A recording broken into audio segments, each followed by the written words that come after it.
آپ صلی اللہ علیہ وسلم کی عمر شریف 12 سال کی تھی۔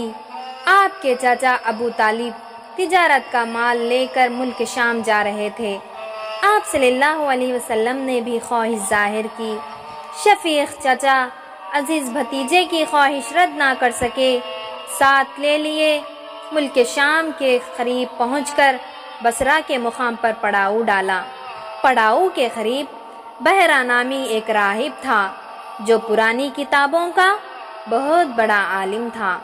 ان پرانی کتابوں یعنی تورات اور انجیل، یہ بھی آخری نبی کی پوری نشانیاں لکھی ہوئی تھی، جو اس راہب نے حضور صلی اللہ علیہ وسلم کے اندر پائے اور دیکھتے ہی پہچان لیا۔ ابو طالب سے پوچھا، یہ کس کا لڑکا ہے؟ ابو طالب نے کہا، میرا بھتیجا ہے۔ راہب نے کہا، تمہارا بھتیجا دنیا کا وہی آخری نبی اور عظیم الشان پیغمبر ہے جس کی خبر تورات اور انجیل وغیرہ میں دی گئی ہے۔ دیکھو، اس ملک کے یہودی اس نبی کے جانی دشمن ہے، بہتر ہے تم اس کو یہیں سے واپس کر دو۔ اگر انہوں نے دیکھ لیا اور پہچان گئے تو بس مار ڈالیں گے۔ ابو طالب نے یہ سن کر فوراً آپ کو مکہ معظمہ واپس کر دیا۔ پھر اس کے بعد عرب کے لوگ بڑے لڑنے والے تھے، بات بات پر قتل و خون کی نوبت آ جاتی تھی اور پھر برسوں قائم رہتی تھی۔ ان لڑائیوں کی وجہ سے کسی کو ایک دن بھی چین سے بیٹھنا نصیب نہ ہوتا تھا۔ صبح اگر بہتر ہے تو شام کی خیر نہیں، اور شام امن و عافیت سے گزر گئی تو صبح کی خیر نہیں۔ آئے دن یہی قصے ہوتے رہتے تھے۔ لاکھوں لڑکے یتیم ہو گئے، سینکڑا عورتیں بیوہ ہو گئی۔ پھر مزہ یہ کہ یتیموں کا مال بے دھڑک کھانا، کمزوروں کو ستانا، غریبوں پر ظلم زیادتی کرنا ان کا شیوا تھا۔ یہ حالت دیکھ کر نبی کریم صلی اللہ علیہ وسلم کو بہت صدمہ ہوتا تھا، اور وہ اس فکر اور سوچ میں پڑے رہتے کہ کون سی ایسی ترتیب کی کرے یہ ظلم و زیادتی ختم ہو اور لوگ امن و امان کی زندگی گزارے۔ عرب میں کچھ لوگ ایسے بھی تھے جو طبیعت کے نیک اور مزاج کے اچھے تھے۔ انہوں نے آپس میں مشورہ کر کے ایک انجمن قائم کی جس کا مقصد صرف یہی تھا کہ ظلم و زیادتی کو روکا جائے۔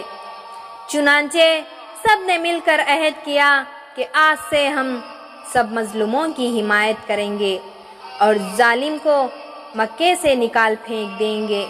اس معاہدے میں ہمارے پیارے نبی کریم صلی اللہ علیہ وسلم شریک ہوئے، اور آپ کیوں نہ شریک ہوتے، آپ کی تو خواہش ہی یہی تھی۔ پھر یوں ہی دن گزرتے گئے، کعبے کی تعمیر اور ایک بہت بڑا فتنہ پیدا ہو گیا۔ حرم شریف بہت نشیب میں تھا، پانی بھر جانے اور اس کو بہت نقصان پہنچتا تھا۔ ایک مرتبہ ایسا سیلاب آیا کہ کعبہ اقدس کی دیواریں پھٹ گئی جو ابراہیم علیہ السلام نے اپنے ہاتھوں سے بنایا تھا۔ مکہ والوں نے ارادہ کیا کہ کعبے کی عمارت کو پھر سے بنا لے اور خوب اونچی اور مضبوط بنائے۔ چنانچہ سب نے مل کر اس مقدس عمارت کو از سر نو بنایا، اور جب حجر اسود رکھنے کا وقت آیا تو آپس میں جھگڑا شروع ہو گیا۔ ہر شخص یہ چاہتا تھا کہ یہ سعادت مجھ کو نصیب ہو۔ حجر اسود ایک کالا پتھر ہے، اس کو عربی میں حجر اسود کہتے ہیں۔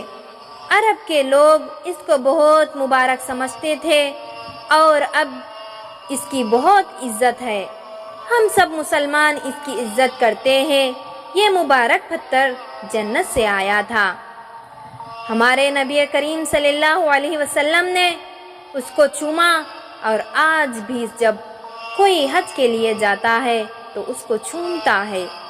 غرض یہ کہ جب حجر اسود رکھنے کا وقت آیا تو بنی بات بگڑ گئی، تلواریں کھینچ گئی اور قتل و خون کی نوبت آ گئی، اور کیوں نہ آتی جب گھوڑا آگے بڑھانے پر خون کی ندیاں بہہ جاتی تھی تو یہ بات بہت بڑی تھی۔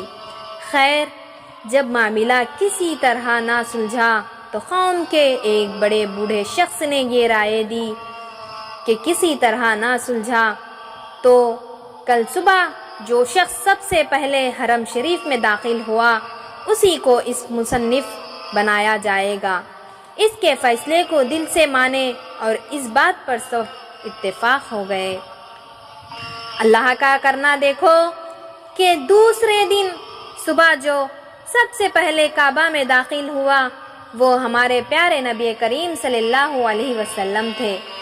سب خوشی کے مارے اٹھ پڑے اور بیک وقت بول اٹھے کہ آمین و صادق آ گیا، ہم سب اس کے فیصلے پر راضی ہے۔ حضور صلی اللہ علیہ وسلم نے یہ کیا کہ ایک چادر پھیلا کر حجر اسود کو اپنے دست مبارک سے رکھ دیا، پھر ہر قبیلے کے سردار سے چادر کو کونے پکڑ کر لانے کے لیے کہا۔ اس مقدس پتھر کو مقدس مقام پر لے گئے اور وہاں پہنچ کر اپنے دست مبارک سے حجر اسود کو اس کی جگہ رکھ دیا۔ اس ترتیب سے آپ نے ایک بڑا زبردست فتنے کو جس سے تلواریں چل جاتی تھی اور خون کی ندیاں بہہ جانے کا یقین تھا وہ سب ختم کر دیا۔ پھر آپ صلی اللہ علیہ وسلم نے شام کا دوسرا سفر کیا۔ ابھی آپ صلی اللہ علیہ وسلم نبوت کے درجے کو نہیں پہنچے تھے، لیکن بچپن ہی سے آپ میں وہ تمام خوبیاں موجود تھی جو ایک نبی میں ہونا چاہیے۔ بچپن ہی سے آپ تمام بری باتوں کو ناپسند کرتے تھے، کھیل کود سے نفرت تھی، ہمیشہ نیک کاموں کو پسند فرماتے تھے۔ تجارت ہی آپ کو اپنا ذریعہ معاش بنایا اور ایسی سچائی امانت داری سے آپ نے کام کیا کہ لوگ آپ کو صادق اور امین کہنے لگے۔ قریش کے لوگ آپ کی سچائی اور امانت داری پر ایسا بھروسہ کرتے تھے کہ بے تامل اپنا مال آپ کے سپرد کر دیتے تھے اور لوگ اپنا روپیہ وغیرہ اپنی امانت سب کچھ آپ کو دے دیتے تھے۔ عرب کا قاعدہ تھا کہ امیر لوگ اپنا روپیہ کسی محنتی تجارت پیشے کو دیتے تھے، وہ شخص اس سے تجارت کرتا تھا، پھر جو نفع ہوتا تھا تو آپس میں بانٹ لیتے تھے۔ حضور صلی اللہ علیہ وسلم نے بھی اسی طریقے پر تجارت شروع کی۔ مکہ معظمہ میں ایک بی بی تھی جن کا نام خدیجہ تھا۔ یہ بی بی بڑی مالدار تھی، ان کا تجارتی کاروبار خوب بڑا ہوا تھا۔ شوہر کا انتقال ہو چکا تھا، اس لیے ان کا سارا مال کاروبار دوسروں کے ہاتھ میں تھا، نوکروں کے ذریعے اپنا کام سنبھال لیتے ہوئے کرتے تھے۔ مکہ معظمہ میں آپ کی سچائی اور امانت داری کی شہرت تھی، گھر گھر اس کا چرچا تھا۔ بی بی آمنہ بی بی خدیجہ کے کانوں میں یہ بھی آواز پڑ چکی تھی، بس انہوں نے حضور صلی اللہ علیہ وسلم سے عرض کیا کہ آپ میرا مال لے کر تجارت کیجئے، جو میں لوگوں کو دیتی ہوں اس کا دگنا آپ کو دوں گی۔ آپ صلی اللہ علیہ وسلم نے اس کو منظور فرما لیا اور ان کا مال لے کر شام ملک کے طرف روانہ ہو گئے۔ بی بی خدیجہ نے اپنی غلام میسرہ کو آپ کے ساتھ بھیج دیا۔ اس تجارت میں بی بی خدیجہ کو بہت نفع ہوا، وہ آپ صلی اللہ علیہ وسلم کی ایمانداری سے بہت خوش ہوئی۔ اس سفر میں بھی ایک راہب نستور نامی نے آپ کے غلام کو حضور صلی اللہ علیہ وسلم کے نبی آخر الزماں ہونے کی خبر دی تھی۔ میسرہ نے سفر کے سارے واقعات اور خیر و برکات کے تمام آثار بی بی خدیجہ سے بیان کیے۔ بی بی خدیجہ کے دل میں آپ کی سچائی اور امانت داری نے گھر کر لی تھی۔ اب وہ آپ صلی اللہ علیہ وسلم کی خوبیوں کو سن سن کر دل و جان سے بہت متاثر ہوتی تھی۔ اسی طرح وقت گزرتا گیا۔ کچھ عرصے کے بعد بی بی خدیجہ رضی اللہ تعالیٰ عنہ نے حضور صلی اللہ علیہ وسلم کے پاس نکاح کا پیغام بھیجا۔ بی بی خدیجہ بہت شریف گھرانے کی تھی۔ ان کا نسب حضور کے نسب سے ملتا ہے۔ ان کے باپ کا نام خولید اور ماں کا نام فاطمہ تھا۔ یہ جہاں بہت مالدار تھی، وہاں سمجھدار بھی اور عقل مند بھی تھی۔ مکے کا عالی نسب ان کا نکاح کا خواہش مند تھا۔ چونکہ ان کو حضور صلی اللہ علیہ وسلم سے سچی محبت اور عقیدت پیدا ہو گئی تھی، اس لیے انہوں نے سب پر حضور صلی اللہ علیہ وسلم کو ہی ترجیح دی، سب کے پیغام رد کر دیے اور حضور صلی اللہ علیہ وسلم کو خود پیغام دیا، اور آپ صلی اللہ علیہ وسلم نے بھی اس پیغام کو خوشی سے منظور فرما لیا۔ حالانکہ حضور صلی اللہ علیہ وسلم سے وہ 15 برس بڑی تھی۔ آپ صلی اللہ علیہ وسلم کی عمر شریف 25 سال کی تھی اور وہ 40 سال کی تھی۔ پھر کچھ دنوں کے بعد بڑے سادہ طریقے سے نکاح کی رسم ادا ہوئی۔